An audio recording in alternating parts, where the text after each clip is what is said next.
Audiolivro de Mary Shelley, Frankenstein, de 1818.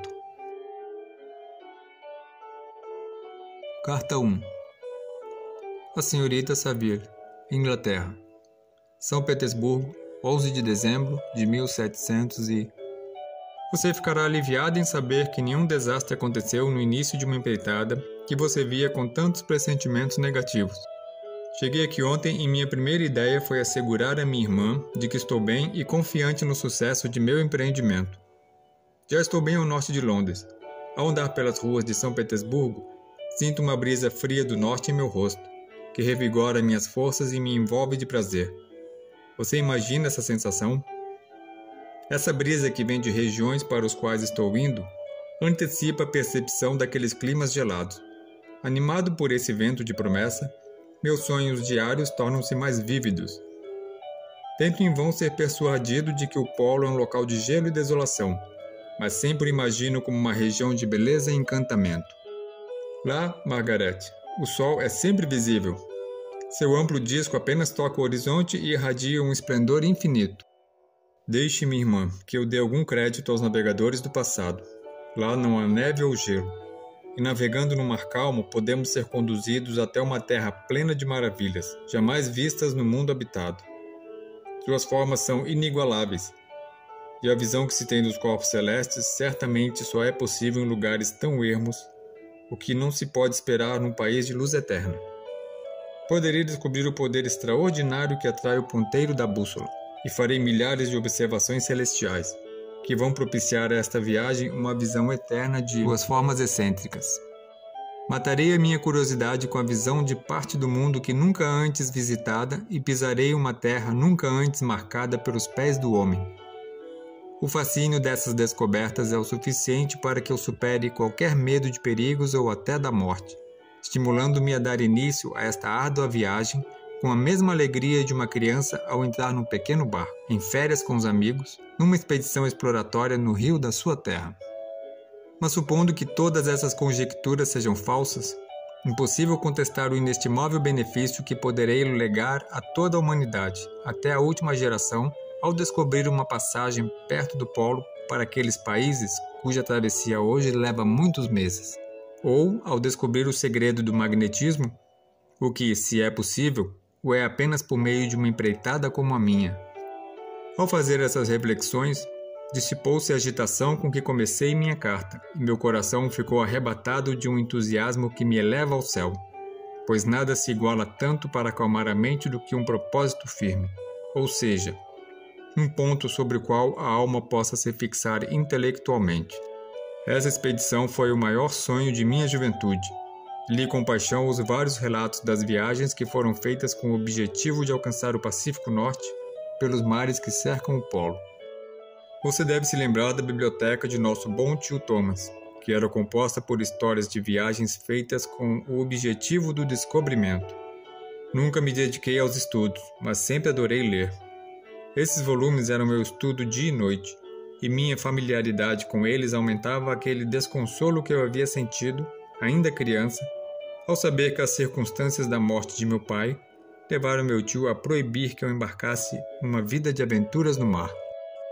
Essas visões se diluíram quando, pela primeira vez, tomei contato com aqueles poetas cujas exaltações invadiram minha alma e me conduziram ao céu. Também me tornei poeta, e durante um ano vivi num paraíso que eu mesmo havia criado.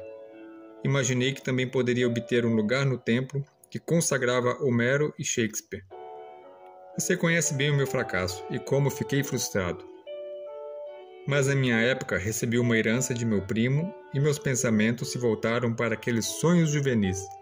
Já faz 6 anos desde que decidi empreender esta viagem. Ainda hoje me lembro do dia em que tomei essa decisão. A partir de então, submeti meu corpo às adversidades. Acompanhei pescadores de baleias em muitas expedições ao Mar do Norte. Suportei voluntariamente frio, fome, sede e sono. Normalmente, trabalhava mais que os marinheiros durante o dia e passava as noites estudando matemática, medicina e aqueles ramos da ciência natural dos quais um aventureiro naval tem vantagens práticas. Por 2 vezes prestei serviços de ajudante num baleeiro da bandeira groenlandesa, tendo me saído muito bem. Confesso que me senti lisonjeado quando o capitão me ofereceu o 2º posto no navio e insistiu que continuasse com ele. Tamanha era a sua consideração por meu trabalho. E agora, querida Margaret, não mereço construir um grande destino?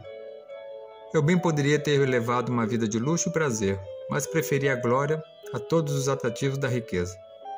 Oh, alguém haveria de concordar com isso? Tenho coragem e determinação, mas minhas esperanças oscilam e muitas vezes desanimo. Estou prestes a fazer uma viagem longa e difícil, que exigirá de mim muita força. Além disso, terei que estimular os outros e, claro, sustentar o próprio ânimo, especialmente quando os demais estiverem enfraquecidos. Essa é a melhor época para viajar pela Rússia. Os trenós deslizam rapidamente sobre a neve, o que, em minha opinião, é muito mais agradável que o movimento das diligências inglesas. O frio é suportável quando se usa um casaco de peles, uma roupa que já adotei, pois há uma grande diferença entre ficar andando no convés e permanecer sentado imóvel durante horas, sem poder fazer nenhum exercício para evitar o congelamento do sangue. Não quero perder a vida na estrada entre São Petersburgo e Arcangel. Daqui a 15 ou 20 dias partirei para Arcangel, onde pretendo alugar um navio, o que pode ser feito sem dificuldade pagando um seguro ao proprietário, e contratar um número suficiente de marinheiros entre os pescadores de baleia. Não pretendo velejar antes do mês de junho. Quando devo voltar? Ah, minha querida irmã, como posso responder a essa pergunta? Em caso de sucesso, muitos e muitos meses, talvez anos, vão se passar antes que voltemos a nos encontrar. Se fracassar, você me verá em breve, ou nunca mais. Adeus, minha querida e bondosa Margaret. Que os céus derramem bênçãos sobre você e me protejam para que eu possa ser grato eternamente por todo o seu amor e doçura. Seu afetuoso irmão, Robert Walton. Carta 2.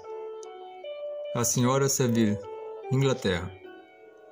Arcangel, 28 de março de 1700 e... Incrível como demora a passar o tempo aqui, cercado que estou pela geada e neve. No entanto, já dei mais um passo que visa a realização de minha empreitada. Aluguei um navio e estou selecionando os marinheiros. Aqueles que já contratei parecem ser homens confiáveis, corajosos e destemidos. Agora, porém, tenho um desejo que nunca pude satisfazer e sinto-me cada vez mais intenso. Não tenho amigos, Margaret. Por um lado, se estou entusiasmado com o sucesso, não tenho com quem dividir a alegria. Se estou tomado pela decepção, não conto com o apoio de ninguém e pretendo colocar meus pensamentos no papel, é verdade. Mas esse é um recurso muito solitário para alguém manifestar seus sentimentos. Gostaria de ter a companhia de uma pessoa que pensasse como eu, que tivéssemos afinidades. Você pode me considerar um sonhador, minha querida irmã, mas eu realmente sinto necessidade de um amigo. Não tenho ninguém próximo a mim, sereno e corajoso, que seja culto e tenha uma mente aberta, que pudesse trocar comigo experiências e até mesmo aprovar ou corrigir meus planos. Acredito que um amigo ajudaria a suprir as falhas de seu pobre irmão. Sou muito impulsivo na execução e impaciente demais diante das dificuldades. Outra característica que me atrapalha é, de fato, ser autodidata.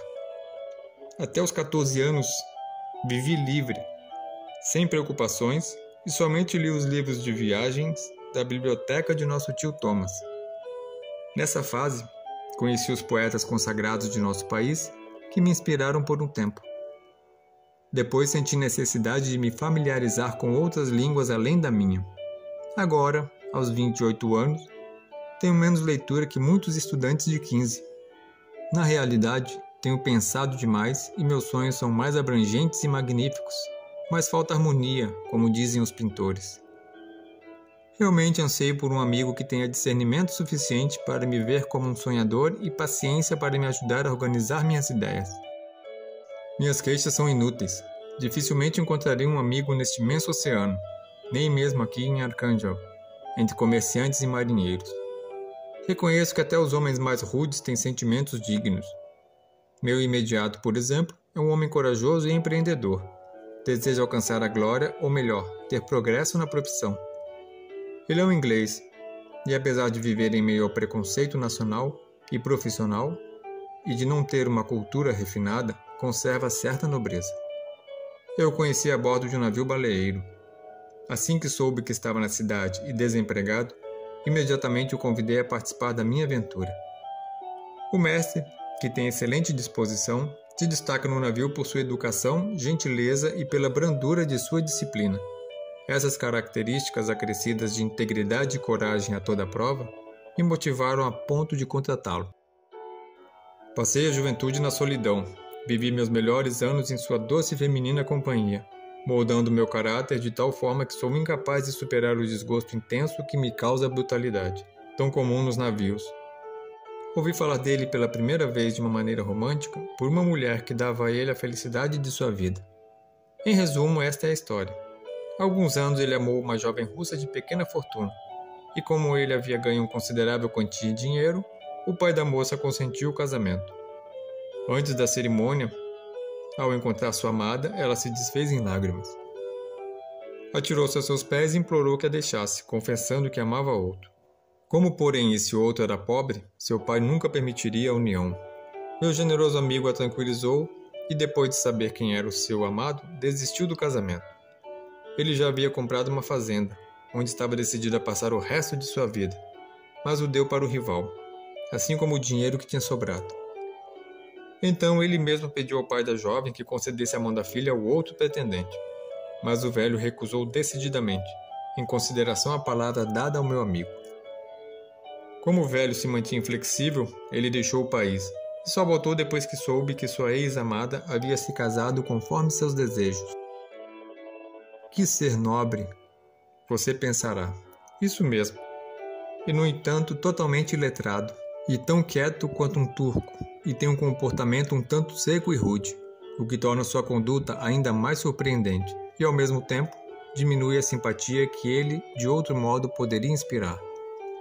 Apesar das minhas lamúrias e busca de consolo, não pense que eu tenha enfraquecido em meus propósitos. Eles são tão firmes como o destino, e minha viagem só foi prorrogada até que as condições de tempo permitam o embarque. O inverno tem sido terrivelmente rigoroso, mas a primavera é promissora. Como é considerado uma estação precoce, talvez eu embarque antes do que imaginava.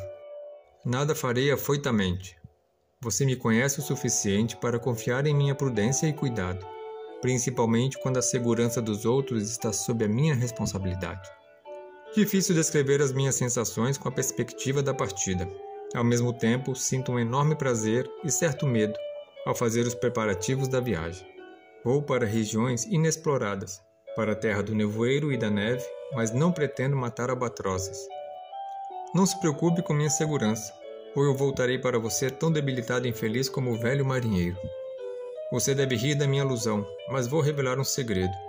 Muitas vezes atribuí minha ligação e meu entusiasmo apaixonado pelos perigosos mistérios do oceano àquela criação dos poetas modernos mais imaginativos. Está fervilhando em minha alma algo incompreensível. Na prática, sou muito ativo, trabalhador, um operário pronto a executar tudo com perseverança. Mas, paralelamente, há um amor e uma crença no assombroso inseridos em todos os meus projetos. Isso tudo me coloca distante dos caminhos normais dos homens, me levando para o mar bravo. Querida irmã, continue a escrever-me sempre que puder. Com certeza receberei suas cartas nos momentos em que mais precisarei delas, para reforçar meu ânimo. Eu a amo com carinho. Lembre-se de mim com ternura, caso não tenha mais notícias minhas. Seu afetuoso irmão, Robert Walton. Continua.